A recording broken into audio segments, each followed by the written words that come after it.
Fly caddy, where are you? Flies?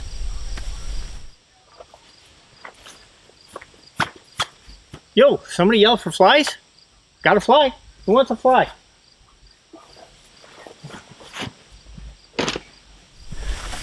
Rod caddy. Rod caddy? Where's my rod? Somebody want a rod? Somebody call for a fly rod? I got a rod. Who wants a rod?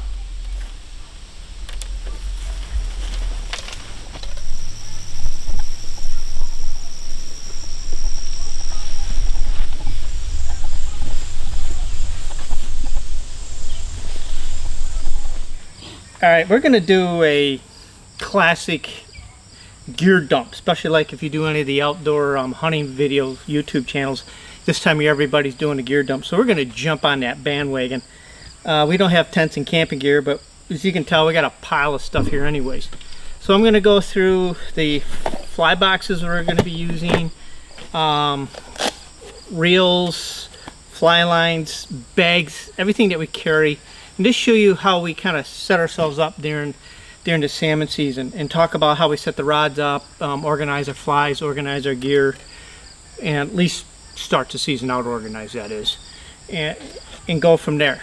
So kind of tag along, and maybe I'll give you a tip on how to keep your chaos somewhat under control. Alright, I want to go over what we put all of our stuff into. In this case, our shoulder bags and fanny packs. I got 3 right here. They happen to all be fish pond. Looks like we like fish pond. Like I said, we use gear that we like, not gear that's sponsored, because we have no sponsors. So in this case, this is my personal bag. It's seen some wear and tear. It's a shoulder bag. What I like about it is I can put a lot of weight in this thing and a lot of stuff, and it rides good. This is another variation of a fanny pack, and it's got a shoulder strap. I don't know about everybody else that's looking at this video, but I suffer from what's called no acetol. I got no butt or hips, so fanny packs quickly become hobbles. I put them on, clip them around to take 2 steps and down around my ankles. So the shoulder straps are really handy from keeping that happen. This is another bag that I really like. I'll use. This is George's bag, and it must be George has hips because he's got, oh, it does have the things for the shoulder straps. I'll guarantee you he'll have them on. And this is another fish pond. What's nice about this thing, it is waterproof. And it looks like we're going to probably have a lot of wet weather this year, so this will probably be a very handy bag. So that was the biggest thing. Now, what we carry in them, I'll just work off of mine. Even these other bags are pretty much the same thing. This doesn't have as many pockets in it as these two do, but that's alright, because generally what we find is in our bags are pretty minimalist. We're carrying 2 or 3 fly boxes, some tippet materials, a few tools, and that's it. Basically what we need regularly through the day. And do it with all these. Now, in this thing, obviously fly boxes, scale, which I like to carry, spare leaders, tippet materials and tools are all just right in here. The front here, I got more tippet in here, my bag's a mess. Repair gear for leaders. So just day-to-day stuff that you're using after constantly. So I'll have in here probably about 3 boxes of flies. And then I'll be juggling around through here. The nice thing about this is we got a place to carry water bottles, especially in the September season, early October. It can get warm. We go through a lot of drinking water. But the big thing is it goes right over here with these shoulder bags. I can get them out of the way. I like this. That works really good. The nice thing about the fanny packs is you can put them around the side here, and then when you don't need it, you can just shove it right out of the way, which is great because now it's right behind your back. It's just clear. You can cast. The reason why we don't use vest is to get your pockets and everything in here, and with a 2-handed rod, your vest is in the way. So you're always banging your hands off the pockets in your vest, and all the stuff that's hanging off and gets wrapped around everything. With these bags, like I did here, when we can get into it, do what we need to do, get it out of the way, and now we can cast. And the front of us is free. The other thing is these shoulder bags and fanny packs take a lot of the weight off our shoulders, and there's always that little knot you get between your shoulder blades, and these things kind of help keep that from happening. But as for what goes into here, not a lot, just basically stuff that we're going to be into constantly. The fly boxes, the terminal tackle gear, a pair of nippers to unhook and clip stuff. We don't carry a lot of tools. Basically, we're just carrying a pair of forceps and some line cutters. That's basically our toolkit for when we're on the water. Somewhere in there we might have a tape measure, but I like a scale. Let's talk about carrying all these flies. And if anybody's has fished with me, they know I usually get more flies in most shops around here between my bag, my pack, and the truck. So basic simple here, I've got some stuff that's really fancy from this Plan B box, which is an awesome box. And the nice thing about these is they're designed to carry shank flies, but you can also notice I got a few just rolling loose in here. I have a bad habit when I get really busy fishing. I'll just take handfuls of flies and just throw them in there, slam the door shut, and run. Actually, this looks like, yeah, hey, these got eyes. These are Ricky's flies. So this looks like this is Rick's box. But anyways, they got nice little hooks here, and it's great for carrying the shank flies. And we found with the waterproof gaskets, which I'm a big fan of, because we're out in all weather, rain, everything else. You take a spill in a river, at least your boxes are protected. Your flies inside them are protected with these nice heavy boxes with the gaskets. But this is a box that we really like for our shank flies. Locks up really tight. Another option for flies is, this is obviously Ricky's box because it's organized. Mine never are this neat. This is Bugger box. Here again, it's a sealed box. It's got a nice heavy duty lash. It takes a good knocking. So these are really good options for if you're worried about durability. You don't want to break a box, falling down, dropping it on the rocks, or being knocked around in the pack. These are really durable. They also, and they, like I said, to keep the weather and the water out. Now getting into some of the boxes I use. These are Cliff boxes. In fact, this is the Bugger Barns, the big ones, and they got the slots in the foams. This is a box I'm keeping a lot of my classic wet flies in, and it keeps them a little bit organized and kind of keeps them, neat and pretty. My boxes never look like this after about a week of fishing. Now, what I normally use are these inexpensive utility boxes. One is they're clear. I can see exactly what they are, so I'm digging around in the truck or my pack looking for boxes. I can see what I have. I don't have to keep opening every single box. But just a quick look, I know what I have.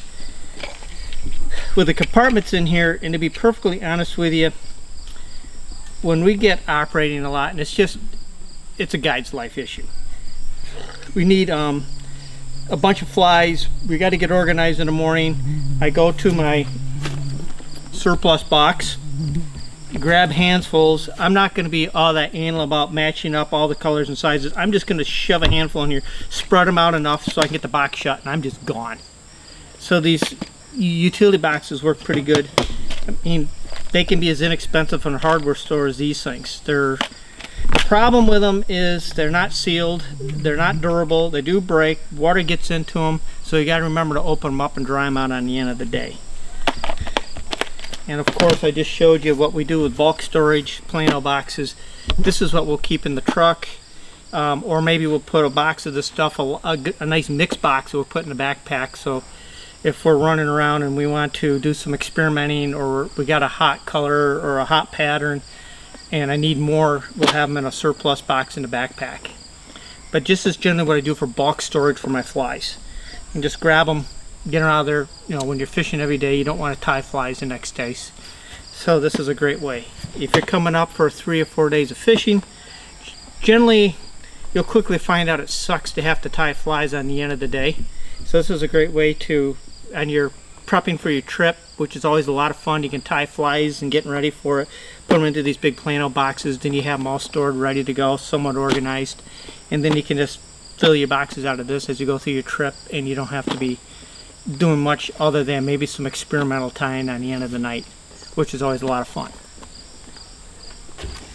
The other thing that we'll carry, and we'll keep things organized in our bags, is I'll go and mention it really quick on our tips, is there's a lot of leader wallets and stuff like that out there, but we just keep going back to Ziploc bags.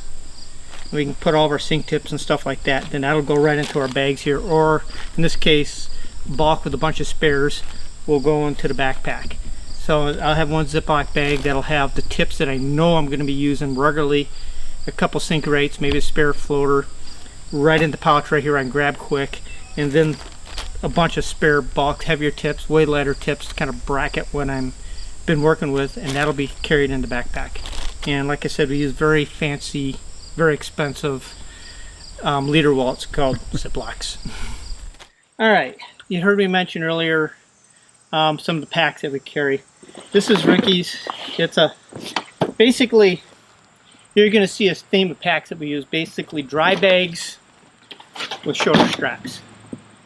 The reason for that is obviously weather. Sometimes things kind of get set in the water, roll into the water. So we like to keep everything dry. There's nothing more fun to go have to get your raincoat and find that it's wet and your bag's all wet. So this is the fish pond bag right here that George runs. This is Ricky's Sims bag. It's seen some use. They all just kind of seal up, and they make good dry bags. We use them in the drift boats too. And they also carry a good load of gear. We'll carry everything from cameras to lunches to raincoats. Get this out of the way here. And this is the one that I'm using right now. It's another fish pond.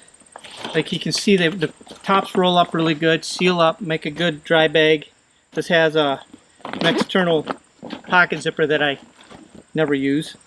Wait a minute. An old Ziploc bag. Wonder how that got there. So we'll do a little bit of a dump out of here, give you an idea.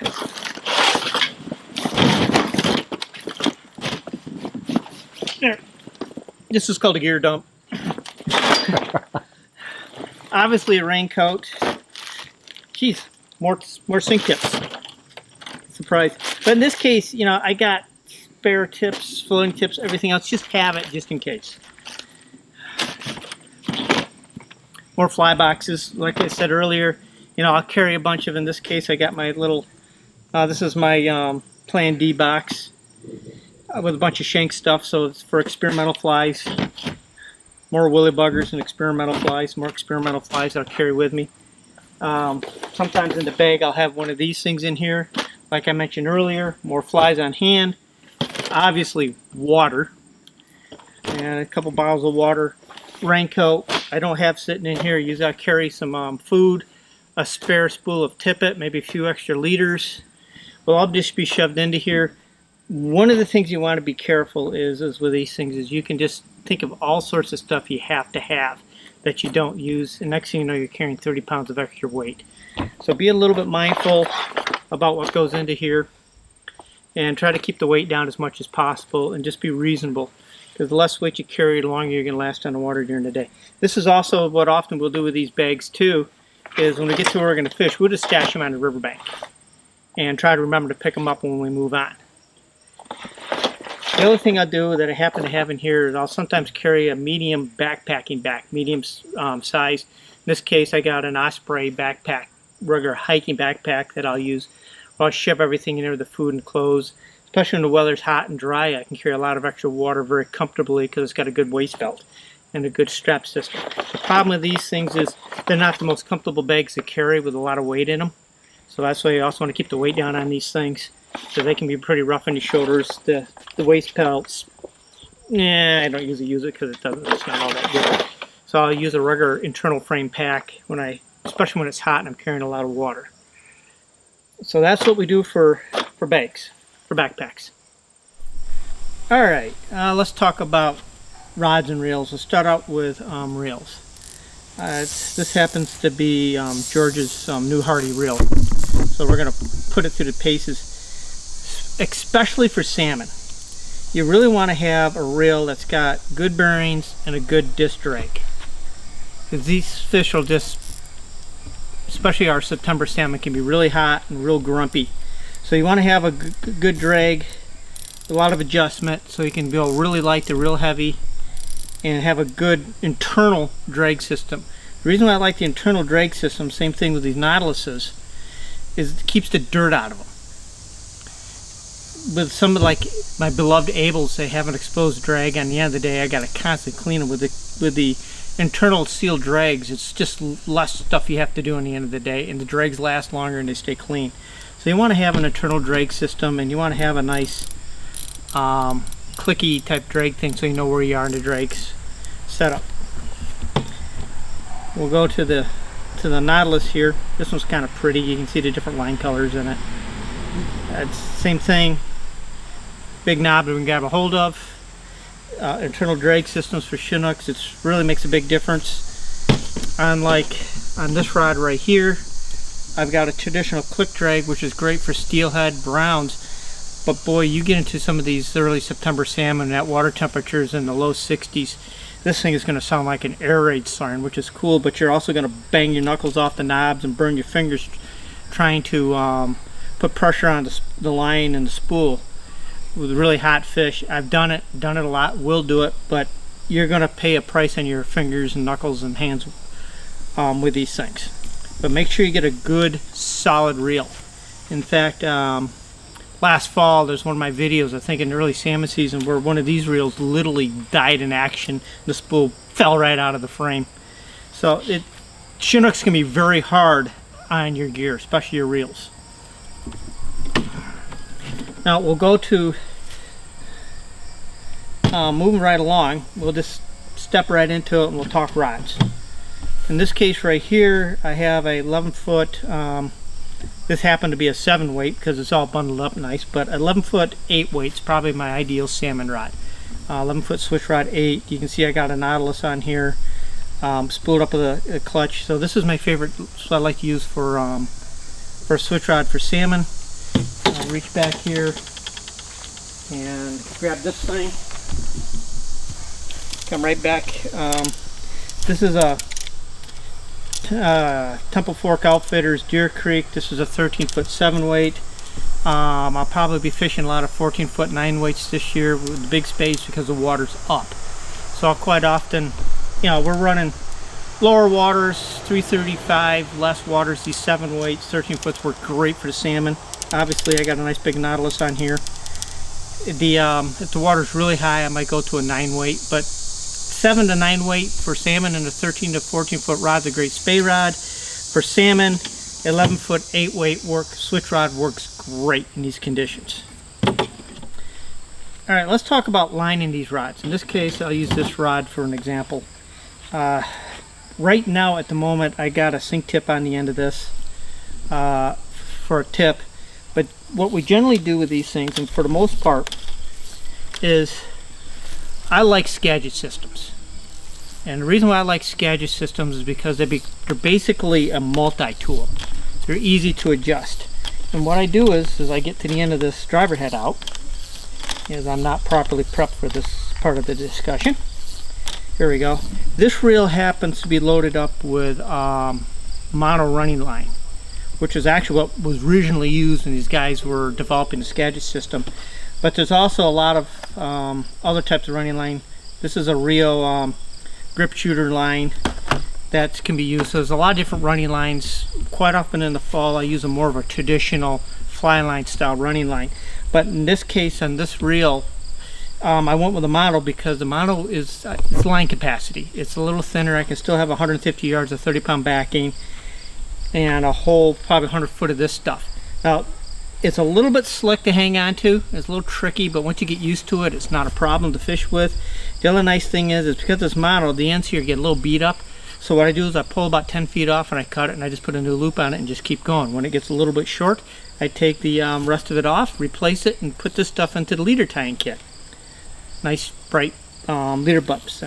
But anyways, so that's what I do for the running line. The other reason why I like running lines is I could take this reel off this rod, change the driver head, put it on another rod, and set it up for that rod. This rod is not strictly set up for this rod only. I can juggle my reels around. Reels are very expensive, so I'll be able to have them so they're not tied down to one rod. I can actually move the reels around different rods. I can take it off this rod, put it on a spay rod, or put it on a lighter switch rod for steelhead season. Makes these reels a lot more flexible. This right here is the head. This is the Skagit part. And this particular one's a floating. It's about 20 feet. And this loops on the end of your running line. you'll quite often hear me refer to these as driver heads. This is where the weight goes for the rod. And so I'll match this with the rod. In this case, on a 7-weight switch, I think this is a 420 Skagit. This is the driver head. This loops on, and then what we do is we loop on a tip. All Skagits are designed to be ran with tips. So in this case, I have a sinking tip on. If I want, let's just say we're going to be fishing some pocket water, some tight spots. I need to get a fly down very fast, so we're going to go to more of a traditional setup where we use a 10-foot leader and a couple 3/0 or whatever, a little bit of split shot to get the fly down. I just have to pull the sink tip off, put the floating on with the long leader, and I can go. We work through that water, we come to a big pool, we want to swing some flies. All I have to do is pull this off, pull the floating head off, put a sink tip on, and keep going. This switch takes minutes, almost as long as it took to describe it to you is how long it takes to change your setup. So with this running line, these Skagit heads, these tips, I can go through the river. This is why the old Ziploc bag and spare tips come in. I can go through the river and adjust our setup for each piece of water that we're fishing very quickly and very easily. So this is why I use the Skagit systems and the tip systems. So I always carry with me, probably this fall you'll see me carry I like the real Mo tips, so I'll probably be carrying T8. I'll probably be carrying T11 because we got some high water this year, a floating tip. And maybe like a 7 or a 5/6 poly leader, which are a little slower sinks. And that will be what I carry on me in my pocket or my bag. And then I'll have the heavier tips in the bag in case the river comes up on us or we got to get really deep and really slow, depending on the behavior of the fish. So this is basically how I set up all my rods. I'll grab this one really quick. This is a click drag. The only thing different on this thing is this has got the rig I just showed you was a reel setup. This on this rod is a OPS setup, Olympic Skagit Peninsula, the guys from out west. It's a little shorter, a little bit more compact setup. Works good in really tight spots that I'm playing around and experimenting on the switch rod. But still the same concept. Tip, floating or sinking, driver head, running line. That way I can just pull this reel off, put it on another rod if I want, or if I go, geez, I just don't like this line setup, I can change very fast. Alright, I'm going to talk about waders. And I might even, while I'm at it, I'm going to talk about wading coats.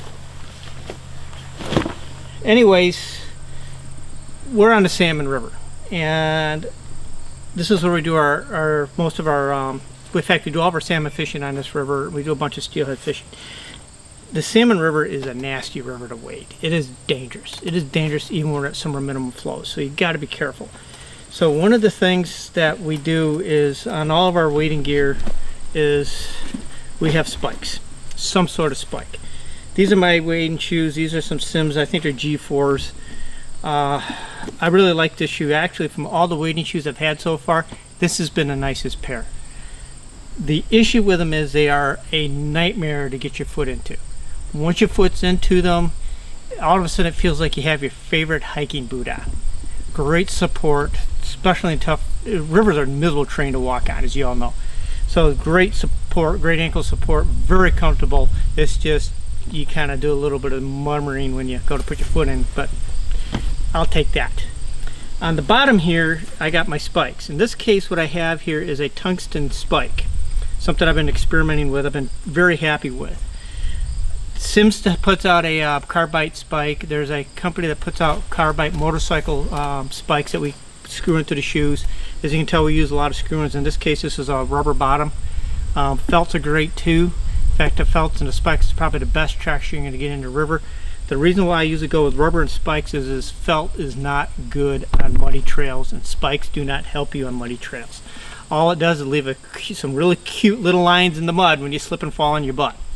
So the rubber bottoms work really good on muddy trails, and then I just spike it. These carbides I've been pretty happy with so far. They're very expensive. They're about $1.50 a piece as of now, the last time I got them.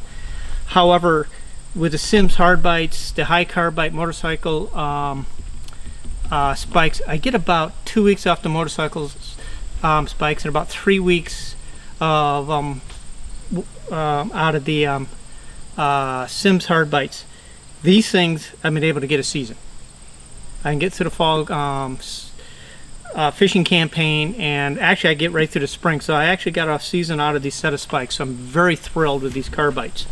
They bite good, I get great traction, they're worth the money.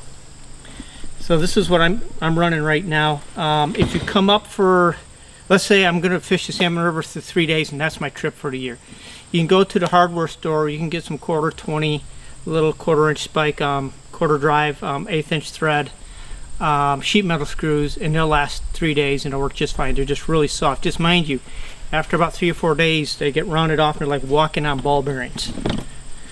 Now this is a new Corker Boot that just came out. George is going to try. A couple advantages of the Corker Boot. First thing, these soles can pop out and you can replace the soles. So you can actually put a sole on there to match the river you're fishing. In this case he's running the rubber bottoms of the carbide spikes, and we used a similar set of these things for years and we had great success. So George is going to be running these things this fall, and we'll see how many times we pick them out of the river. I got a feeling I'm going to be swimming a lot this year. But anyways, these are a really good option because the rubber bottoms were great on the trails, and we got the metal here to get a good bite on the rubber bottoms. And the way these things are set up, as the rubber wears away, the spikes will always be there. In fact, as the rubber wears away, the spikes gets longer and they actually bite better. Now this is a lace-up too. They can also come with a bullet system, so that's what we're going to be using for wading shoes. The important note to take away is make sure you got some sort of metal on the bottom of your shoes. Something. There's a lot of like little stretch over chains things. Hate them. They fall apart after about 6 steps. So you want to, the screwing thing seems to be the best solution we found so far. Waders. This is George's pair of waders. They're a Sims Light. He's going to be wearing this, especially the early part of the season.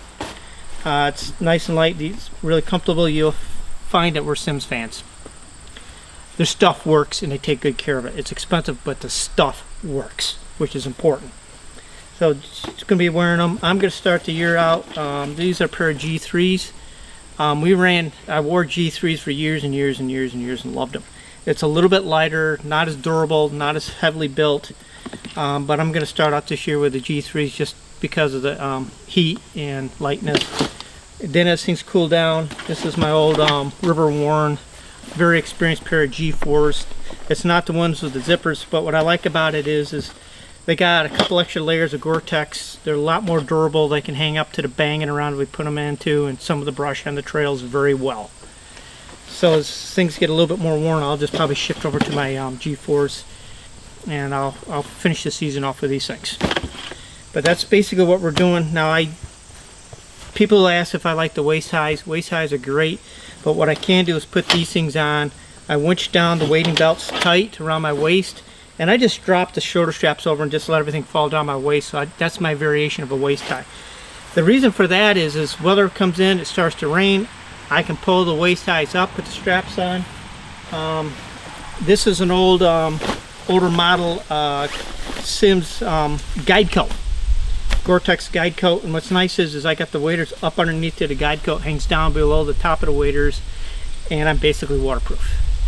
Great hood, Gore-Tex, big pockets, big zippers I can get into, and once you put this thing in, zip it up, there's a cuff in here, you can winch that down, and I can tell you from personal experience, I've been in weather that would be rated as a category hurricane and stayed dry. So this stuff really holds up. It's expensive, but this is probably a 10-year coat. So I get a lot of mileage out of my wading gear, out of these wading coats.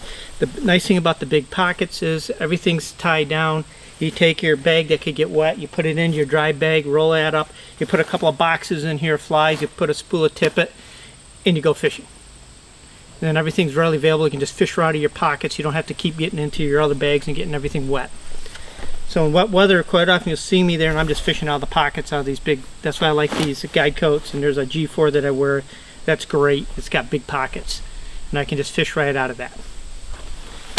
And of course with the wading belt on your waders, sometimes I'll put another box right down the front of my waders, and obviously the wading belt will keep that from falling down my pant leg. I highly recommend you don't put a box of split shot down the front of your waders, because they will open up and you'll be sitting on the bank cursing up a blue streak, dumping all the split shot out of your feet because they will get down around your toes.